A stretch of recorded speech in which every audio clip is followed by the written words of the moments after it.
jauh nggak sininya? Sekitar 10 sampai 15 menit lah. Lumayan lah ya Mbak ya. Ya.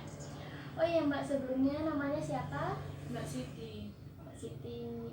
Perkenalkan Mbak, nama saya Zahra. Mbak bisa panggil saya Mbak juga nggak apa-apa, biar kita sama-sama kenal ya Mbak ya. Iya. Mbak Siti tahu tempat konseling ini dari mana ya? Dari teman saya Mbak, karena sebelumnya teman saya pernah konsultasi di sini. Oke, baik. Sebelum berarti Mbak Siti ini sudah pernah melakukan konseling atau belum? Belum pernah. Jadi kalau gitu saya akan menjelaskan sedikit ya Mbak ya, apa itu konseling. Konseling adalah proses pemberian bantuan oleh seorang ahli, yaitu konselor, yang kepada individu yang memiliki masalah seperti klien, seperti Mbak sendiri yang disebut dengan klien yang bermuara pada suatu teratasnya masalah tersebut.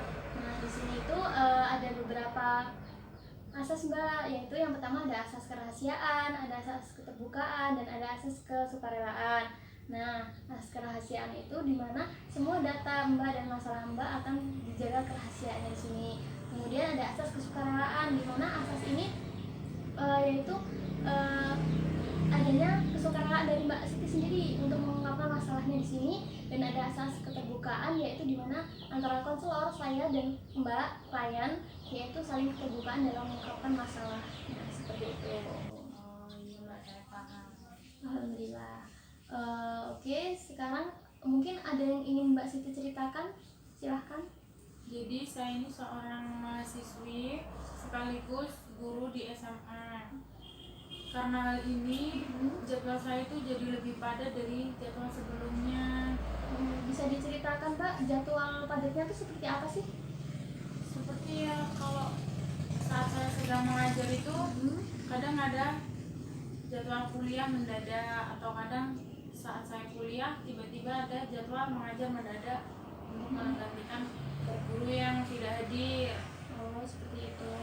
Jadi yang Mbak maksud itu adalah bahwa Mbak tuh punya masalah tabrakan gitu ya, jadwal antara kuliah dengan belajar. Maaf, antara kuliah dengan mengajar Mbak di sekolah seperti itu. Dan hal ini juga menyebabkan Mbak itu bingung seperti itu. Lalu apa sih yang Mbak rasakan lagi selain itu? Ya, saya itu capek Mbak, lelah, bingung. Ya, tapi mau gimana demi karir saya dan juga pendidikan saya. Baik, saya merasakan apa yang Mbak Siti rasakan. Iya Mas.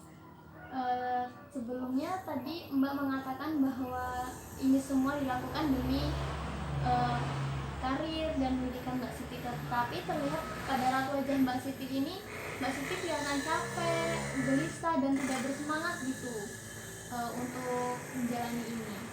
Iya Mbak, betul. Lalu menurut Mbak Siti, kedepannya apa yang akan Mbak Siti lakukan mengenai jadwal yang tabrakan ini Mbak?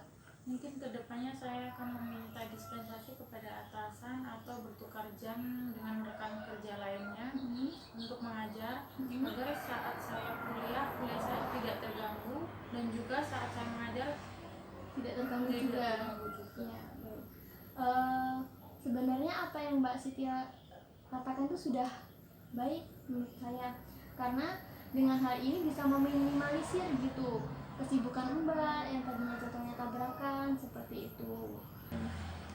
Baik Mbak, apakah ada yang ingin disampaikan lagi mengenai ini? Cukup Mbak. Baik. Tetapi apakah ada saran untuk saya mengenai masalah ini? Baik, karena Mbak Siti meminta saran kepada saya akan memberikan sarannya Mbak Siti sedikit saja. Jadi menurut saya apa yang Mbak Siti akan lakukan tadi itu betul, seperti itu bagus, karena dengan Mbak Siti dengan Mbak Siti bertukar jadwal kepada teman rekan kerja Mbak Siti, atau dengan Mbak Siti meminta dispensasi kepada atasan mengenai Mbak Siti akan kuliah gitu, hal ini membuat menjadikan jadwal Mbak Siti itu tidak akan terganggu. Seperti jadwal kuliah, ya sudah kuliah saja, bekerja ya sudah bekerja gitu. Nah, nanti ada saatnya waktu mungkin waktu bekerja, setelah bekerja Mbak Siti kuliah, atau mungkin waktu kuliah setelah itu bekerja, seperti itu Mbak Siti.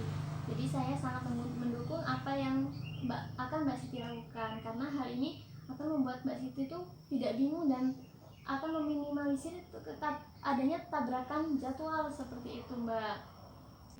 Oke Mbak, baik, mungkin ini saja yang dapat saya sampaikan sarannya. Selanjutnya saya akan menyimpulkan permasalahan Mbak Siti untuk hari ini. Jadi tadi Mbak Siti mengatakan bahwa Mbak Siti itu adalah seorang mahasiswa dan seorang pengajar guru di salah satu SMA di Ubung, di tempat tinggal Mbak Siti. Nah, hal ini menyebabkan jadwal Mbak Siti itu menjadi padat daripada sebelumnya, di mana jadwal Mbak Siti itu tabrakan gitu ya Mbak ya, tabrakan yang tadinya sedang kuliah tiba-tiba ada untuk mengajar, jadwal mengajar, di saat mengajar ada jadwal kuliah, seperti itu. Nah, hal ini menyebabkan Mbak Siti itu capek, bingung, gelisah seperti itu. Tetapi dengan adanya ini tuh Mbak Siti itu harus semangat gitu demi karir Mbak Siti, pendidikan Mbak Siti gitu. Tapi hal ini berbanding terbalik dengan raut wajah Mbak Siti yang tadinya bersemangat tetapi terlihat tidak bersemangat. Nah, kemudian untuk meminimalisir hal tersebut, untuk kedepannya Mbak Siti akan melakukan